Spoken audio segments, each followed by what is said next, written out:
So welcome to what's going to be my YouTube channel, Faye's Ever Expanding Bookshelf, which it is expanding. But I thought I'd hop on, I'd make this video and try to get all of the weirdness out so that for the new year, we can keep going. I am ushering in the era of YouTube because, as a lot of people know, we're probably losing TikTok at this current moment that I'm filming this first video. And I do have a little bit of a following there that, you know, I was really proud of, but it wasn't huge by any comparison to other people, and I'm a little sad to lose it, but we're just gonna start over and go with YouTube because I've been thinking about it for a while anyway. So I thought I would start with doing the newbie tag that I've seen here on Booktube from many other creators who have already done it, and it seems to have been hanging around for a long time. So we'll start with that, and yeah. For anyone who is coming in, since this is that first video and you're not coming over from one of the other social media, my name is Faye. I love reading, and so what better way to share my love of reading than with all of you. So yeah, let's get started. With the newbie tag, I found the questions. The first one is, why did you start this channel? I kind of already answered that a little bit. I love reading. TikTok is dying, which is where I was sharing my love of reading before, and honestly, I talk too much for there anyway, so YouTube will probably be a better platform for me so that I can rant freely about the books that I'm reading and loving and not feel like I have to shove it down into like less than a minute. So question 2. What are some fun and unique things you can bring to Booktube? So what I am hoping to bring is, one, I really discovered my love of indie published books over this last year and a half or so that I have been really back into reading, like almost as hard as I used to when I was a kid. And by kid I mean teenager. We're not going to age me, but and I used to only read very particular authors, and my shelf was very much rinse and repeat authors of the same genre. And I stopped reading long after high school and got back into reading, and when I did get back into reading, it was this really big thing for me, and it helped me with my own personal happiness, and I kind of just discovered indie authors and a lot of indie books, and I used to be very snobbish about books and wouldn't pick up something that wasn't, you know, probably traditionally published. And because I learned, like, just found a few really good authors out there and made connections with those authors, I've realized just how much work goes into people who do indie publish, whether that's small press or self-pub on their own. And I really want to share their work here because I feel like a lot of times they get overlooked. So anyone that I read that is an indie author is definitely going to get all the hype. And I actually was trying to do author interviews over on TikTok before the end. So I may be bringing those over to YouTube instead. We shall see. But those are the things that I'm hoping to bring here that'll be maybe a little different than some of what I've seen already. And then also, I personally have always wanted to write my own book, and I have started and never finished multiple times. So I might also do a little side thing about trying to hold myself accountable for writing here. We will see, but the main focus is going to be books, specifically indie authored books, again, whether that's small press or self-pub, and I just really want to push that out there and have people see it. Also going to be a heavy focus on books that are part of the LGBTQIA. If you can't see my little rainbow, it is here. We are 1000% a supporter of that here, even in these scary ass times that we live in. Question 3 is, what are you most excited for about this new channel? And honestly, what I'm most excited about is getting to make new connections. I've been watching YouTube for a little while in the background over the last year or so, but I did discover a few booktubers that I really liked over the last couple of years. Because of seeing them and seeing their content, I am super excited to or become a part of other communities also. So I'm really excited for the community aspect. I need someone to talk about these books to. Okay? Because in real life, no one in my life reads. Not a single one. And because no one in my real life reads with me or reads at all really, I just need someone to talk to about these books. So I'm excited to share them with you. And then we'll move on to the next question, which is question 4.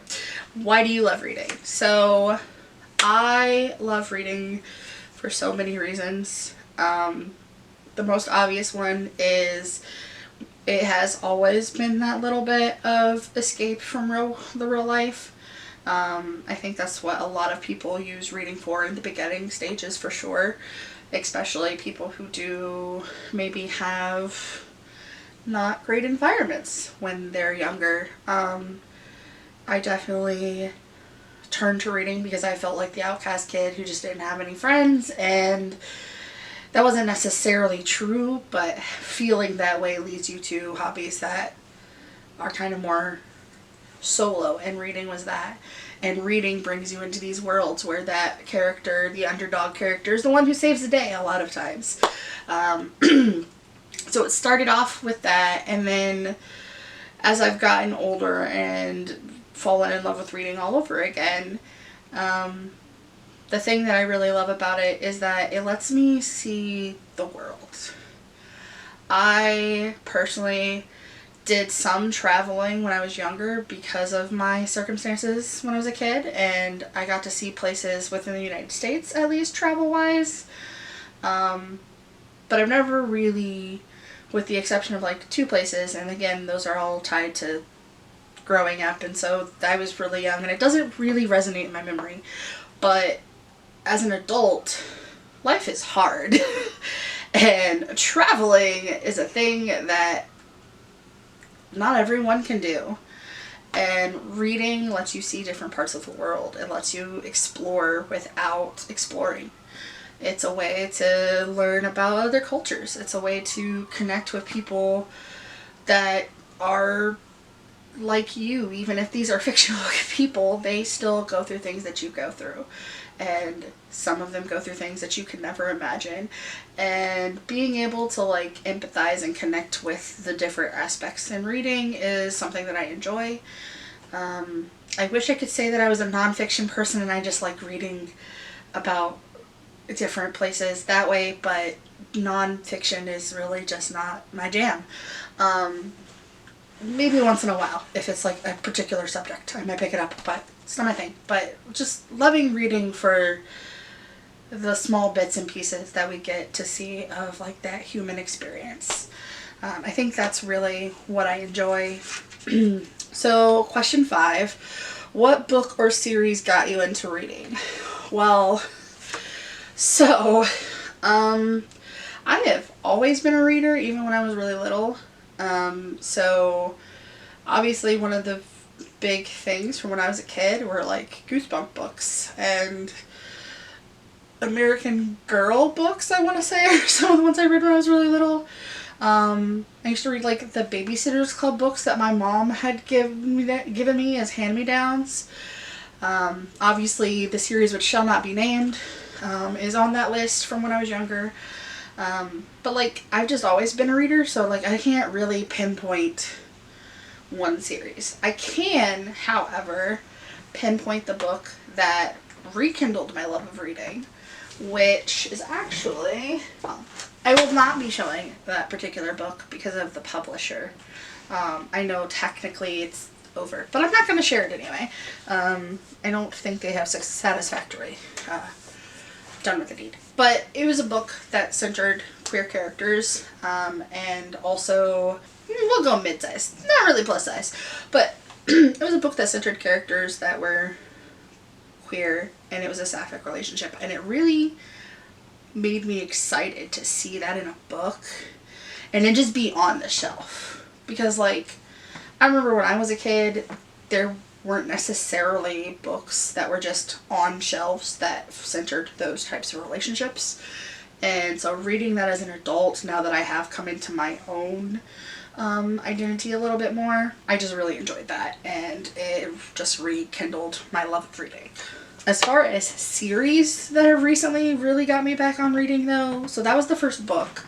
But the first series is actually from, so I only have books 1 and 2 on my shelf right now. I'll have to pick that up. But this series, The Obligates of Aerta by A. Fortno, I found her really early on in my starting my social media stuff, which was right after I started reading again. And this particular series has been so amazing, and I love this author so much. Currently she has 3 books in this series out, with 1 more coming in 2025, and supposedly that will be the last one for this particular series. I'm really hoping she does some like spin-offs, because this world is so amazing. But like, there's just a lot of self-love and body image positivity. There's disability rep and stuff in there, and like all of that stuff in these books, and the fact that it's like this epic fantasy adventure, and also ends up with not 1 but 2 love interests that are not just, oh my god, which one shall I pick, or like super weird and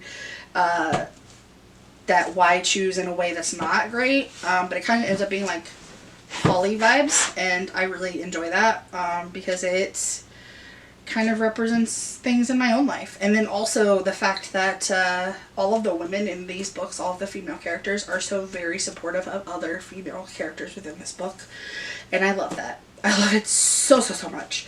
It's got magic and gods, and it's really good. And I have never in my life fallen prey to the pretty books until this series, because the author actually makes them herself, and so that's the reason I have these 2 books. We will move on to the next question, which is, what questions would you ask your favorite booktubers? So I have a couple of booktubers that I really enjoy watching their content on. Like, I can literally play both of these 2 that I'm thinking of off the top of my head all day long and never get tired of listening to them talk. I just know that when I see their faces pop up on my little stream section, that if it's one of those 2, I'm going to listen to them on repeat. If I got to ask them a question, honestly, both of them just read so much. I just want to know how. Like, how do you find the hours in the day to read as much as you do? I don't know if I could think of anything else. I guess the other thing I would ask is how they keep coming up with new stuff to share with everyone to keep it entertaining. Anyway, we'll move on to the next question. What challenges do you think starting a booktube channel will be the hardest to overcome? Honestly, having continual ideas that are not just repetitive for you guys is going to be really hard, because like on short form media like TikTok and the reels on like Instagram, like you can post the same thing, different font, and it does just as well both times. So I think that is true for short form, but I feel like long form, it's not untrue. Like, you could still probably do that, like make a rec video for a particular trope and put books in there that fit it, that you've read or that you've seen that are coming out that fit this trope, and like it would probably work here to talk about those and to go that route. But like, I don't feel like that's the way that I want to go necessarily. So like, just coming up with new things. I really want to focus on, like I said, like the indie and the diverse reads. So that's going to be a thing. I'm planning on trying to come up with like a little series that revolves specifically around that. But yeah, challenges of keeping things interesting is going to be one of them. And then the other is editing videos. I have never had to edit a long form video like this, and so it's going to be a challenge to learn software. I think I'm going to start with something easy that I'm already sort of familiar with, and then slowly learn something that's maybe a little bit better.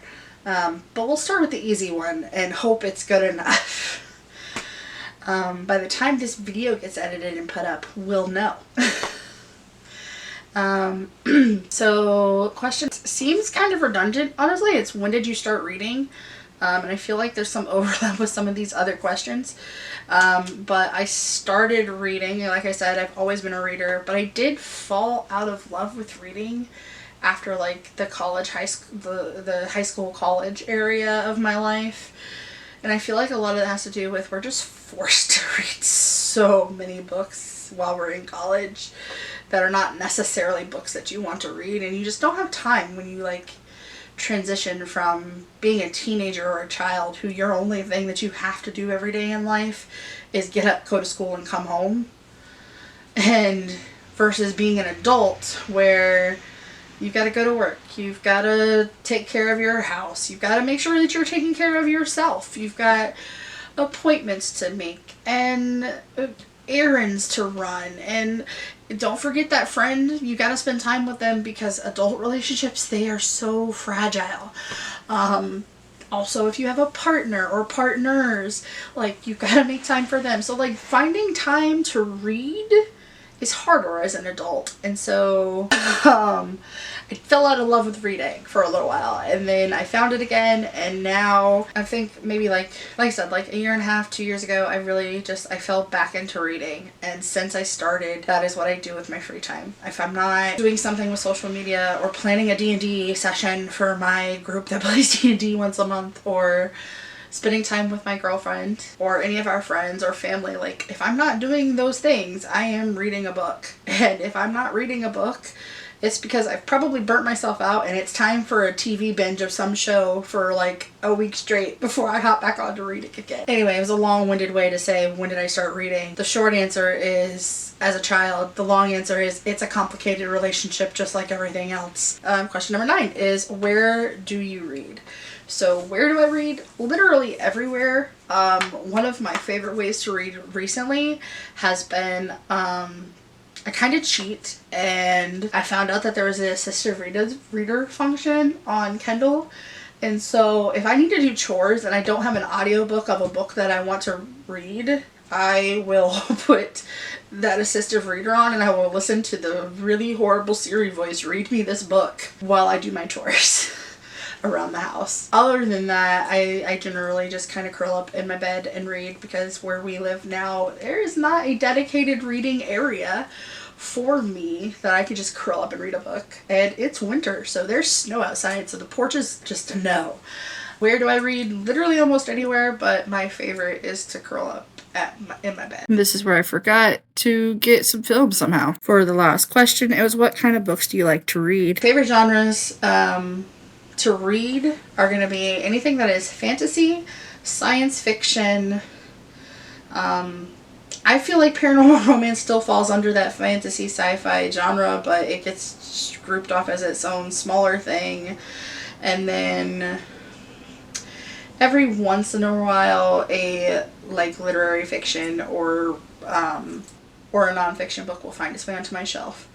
And the very rare contemporary romance, because contemporary romance just doesn't do it for me, okay? Like real world situations with romance,